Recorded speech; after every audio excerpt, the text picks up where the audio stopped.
बिस्मिल्लाहिर्रहमानिर्रहीम। अल्लाह के नाम से शुरू जो बड़ा मेहरबान और निहायत रहम करने वाला है। नाज़रीन ग्रामी, आज की हमारी वीडियो का मौजू है 12 इमाम कौन है, उनके नाम क्या हैं और उनको किस तरह शहीद किया गया और उनके जिस्म मुबारक कहाँ पर मदफून है, यानी उनको किस जगह पर दफन किया गया। नाज़रीन ग्रामी, आज की वीडियो इंतहाई अहम और मालूमाती होने वाली है। आप लोगों से गुजारिश है वीडियो को आखिर तक जरूर देखिएगा। आली नस्ब होने की वजह से 12 आइम्मा इकराम की इज्जत और एहतराम करना हर शख्स पर लाजम है। यही वजह है कि तमाम मकतबा फिक्र इन इमामों की और इनकी दीन इस्लाम के लिए की जाने वाली खिदमात के मोतरफ हैं और तमाम मकतबा फिक्र के लोग इन आइम्मा इकराम की इज्जत दिलो जान से करते हैं, चाहे वो अहले तशय्युअ हो या अहले सुन्नत, देवबंद हो या वहाबी। हर शख्स इन 12 आइम्मा इकराम की इज्जत दिलो जान से करता है और इनको मानता है। तफसीर रूहुल मुआनी में अल्लामा अलूसी लिखते हैं, कुतुबियत कुबरा अहले बैत के मशहूर 12 इमामों को हासिल है। आज की वीडियो का मकसद अपने नाजरीन की मालूमात में इजाफा करना है।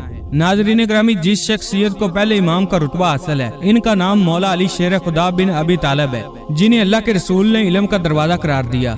आप मशहूर कातबे वही अहले सुन्नत के चौथे खलीफा और अहले तशय्युअ के पहले इमाम हैं। आप 11 आइम्मा इकराम के जद्दे अमजद हैं। कुरान मजीद की तकरीबन 300 से ज्यादा आयत करीमा आपकी और अहले बैत की शान और अज़मत में नाज़िल हुई। आप शेर खुदा और शेर रसूल सल्लल्लाहु अलैहि वसल्लम में इब्न मुअल्जम मुरादी नामी खारजी बदबख्त ने मौला अली पर ज़हर आलूद तलवार का वार करके आपको शहीद किया।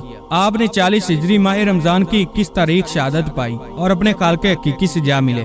दूसरे इमाम का शरफ नबी अकरम सल्लल्लाहु अलैहि वसल्लम के नवासे बीबी सैयदा फातिमा सलामुल्लाह अलैहा के लख्ते जिगर और शेर खुदा हजरत अली के शेर हजरत सैयदना हसन को हासिल है।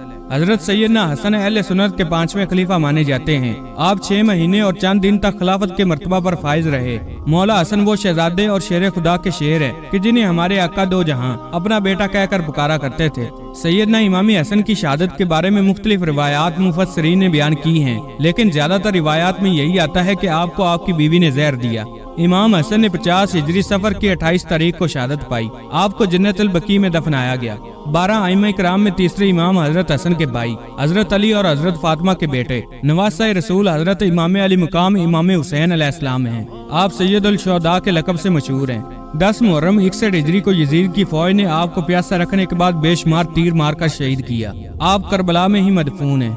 हजरत इमाम हुसैन के बेटे हजरत अली, जो कि साने करबला में मर्दों में से बच जाने वाले वाहिद थे, इमामत और खानदान की कफालत इन्हीं की जिम्मे ठहरी। ये चौथे इमाम हैं। आप 5 शबान को 38 हिजरी में पैदा हुए। चौथा उमवी हुक्मरान वलीद बिन अब्दुल मलक सैयदना ज़ैनुल आबिदीन के रूहानी इक़्तिदार से बहुत खौफज़दा था, जिस वजह से उसने हजरत सैयदना ज़ैनुल आबिदीन को जहर देकर शहीद करवा दिया। आपकी शहादत का दिन 25 मुहर्रम उल हराम सन 95 हिजरी था। आपको जन्नतुल बकी में दफन किया गया। 5वें इमाम हजरत मोहम्मद बाकर हैं, जो सैयदना ज़ैनुल आबिदीन के बेटे इमाम हुसैन के पोते और इमाम हसन के नवासे हैं। आपका नाम मोहम्मद बिन अली था, लेकिन आप बाकर के लक़ब से मशहूर हुए।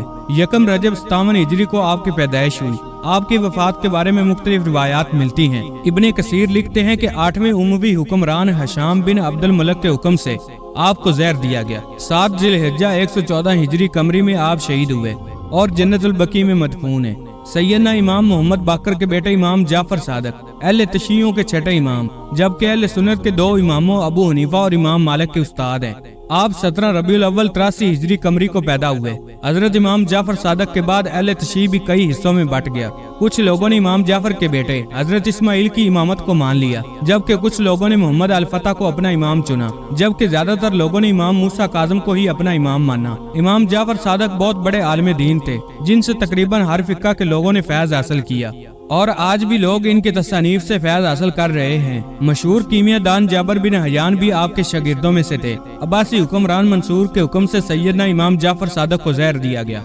आप भी जन्नतुल बकी में मदफून हैं। इमाम जाफर सादक के बाद उनके बेटे हजरत इमाम मूसा काज़िम के पास इमामत का मनसब पहुंचा, जो कि 7वें इमाम कहलवाए। हजरत मूसा काज़िम के ही ज़माने में बोरी और इस्माइल वजूद में आए। आप बहुत बड़े मुहद्दिस थे और बहुत सी मशहूर किताबों में आपसे मंसूब रिवायात मौजूद हैं। अब्बासी हुक्मरान हारून रशीद के हुक्म से आपको जेल में डाला गया, जहां पर उनको जहर दिया गया, जिससे आप 3 दिन तक तेज बुखार में रहने के बाद 25 रजब 183 हिजरी को शहीद हो गए। आपको काज़मीन के मुकाम पर दफन किया गया। इमाम हजरत मूसा काज़िम के बेटे हजरत अली बिन मूसा 8वें इमाम बने, जो कि इमाम रजा के लक़ब से मशहूर हुए। आप बहुत बड़े मुहद्दिस, फाज़ल और बुलंद शान वाले हैं। 201 हिजरी में मामून रशीद ने आपको अपना वली अहद मुकर्रर किया, और ये इसलिए कि इस वक्त आपको कोई मिसल नहीं था। वली अहदी के बाद मामून रशीद ने अपनी बेटी आपके निकाह में दी। मुख्तलिफ रिवायतों के मुताबिक जब आपकी शोहरत में बेपनाह इजाफा हुआ तो मामून ने ही आपको जहर दिया, जिससे 30 सफर 203 हिजरी में आप शहीद हुए। तो उस मशहद में आपको दफन किया गया। 9वें इमाम हजरत मोहम्मद तकी हजरत अली रजा के साहबजादे हैं। इसमें ग्रामी मोहम्मद, अबू जाफर कुनियत, जवाद, मुर्तजा और तकी लकब है। आपकी पैदाइश 19 रमजान 195 हिजरी में मदीने में हुई। जब हजरत अली रजा शहीद हुए तो हजरत तकी की उम्र तकरीबन 9 साल थी, लेकिन कम सन होने की वजह से फिर भी इल्म फजल से माला माल थे, क्योंकि इल्म फजल इनको विरसा में मिला था। मामून रशीद ने अपनी बेटी उम्मुल फजल का निकाह आपसे कर दिया। निकाह के 1 साल बाद तक आप बगदाद में मुकीम रहे और फिर मदीना मुनव्वरा में तशरीफ लाए। फिर 220 हिजरी में मदीना से दोबारा बगदाद तशरीफ ले गए। वहाँ आपको 30 ज़ी-अल-क़अदा 220 हिजरी कमरी में जहर दे दिया गया। रिवायत के मुताबिक मामून के बाद बनने वाले खलीफा मोतसम ने आपकी बीवी उम्मुल फजल के हाथों आपको जहर दिलवाया, जिससे आपका इंतकाल हुआ। आपने 65 साल की उम्र पाई। सैयदना इमाम तकी के बेटे हजरत नकी 10वें इमाम बने। आपकी पैदाइश 15 ज़िलहज्जा 212 को हुई। आप पर बेशुमार जुल्म ढाए गए और आपकी उम्र का ज्यादा हिस्सा अब्बासी हुक्मरानों की कैद में गुजरा। चुनांचे 3 रजब 254 हिजरी में आप अब्बासी खलीफा अल मोतज़ बिल्लाह की कैद में शहीद हुए और इराक के शहर सामरा में आपको दफन किया गया। सैयदना इमाम नकी के बेटे हजरत सैयदना इमाम हसन अस्करी 11वें इमाम बने। 15 ज़िलहज्जा 212 हिजरी में आपकी पैदाइश हुई। चूँकि आप मोहल्ला अस्करी में पैदा हुए, इसलिए आपको इमाम अस्करी के लकब से लोग पुकारने लगे। आपकी इस्लाम के लिए बेशुमार खिदमात हैं। अब्बासी खलीफा अल मोतमद ने आप पर बेशुमार पाबंदियां लगाई हुई थी। अल मोतमद आपकी मशहूरी से बेहद परेशान था, इसलिए उसी के हुक्म पर मसमूम करके 3 रजब 254 हिजरी को आपको शहीद कर दिया। आपको आपके वालिद हजरत अली नकी के साथ सामरा में ही दफन किया गया। नाज़रीन ग्रामी, 11 इमामों तक तो बिल्कुल कोई इख्तलाफ नहीं है, लेकिन 12वें इमाम हजरत मोहम्मद मेहदी, जो कि हजरत हसन अस्करी के साहिबजादे हैं, जिनके बारे में अहले तशरीह कहते हैं कि ये दुनिया की नजर से पोशीदा हो गए और कुर्बे क़यामत में तशरीफ लाएंगे, और अहले सुन्नत कहते हैं कि मोहम्मद बिन हसन अस्करी बचपन में ही फौत हो गए थे, और इमाम मेहदी जो कुर्बे क़यामत तशरीफ लाएंगे वो इमाम हसन अस्करी के बेटे नहीं, बल्कि वो अब्दुल्ला के बेटे होंगे, जिनके बारे में हजूर अकरम सल्लल्लाहु अलैहि वसल्लम ने बिशारत फरमाई थी। बेशक अल्लाह ही बेहतर जानने वाला और हिकमत वाला है। नाज़रीन ग्रामी, ये वीडियो इंतहाई तहकीक के बाद बनाई गई है। फिर भी अगर कोई गलती रह गई हो तो कमेंट सेक्शन में हमारी सलाह जरूर कीजिएगा। आपके कमेंट्स का इंतजार रहेगा। वीडियो को लाइक और शेयर करना मत भूलिएगा। अल्लाह पाक आपका हामी और नासर हो।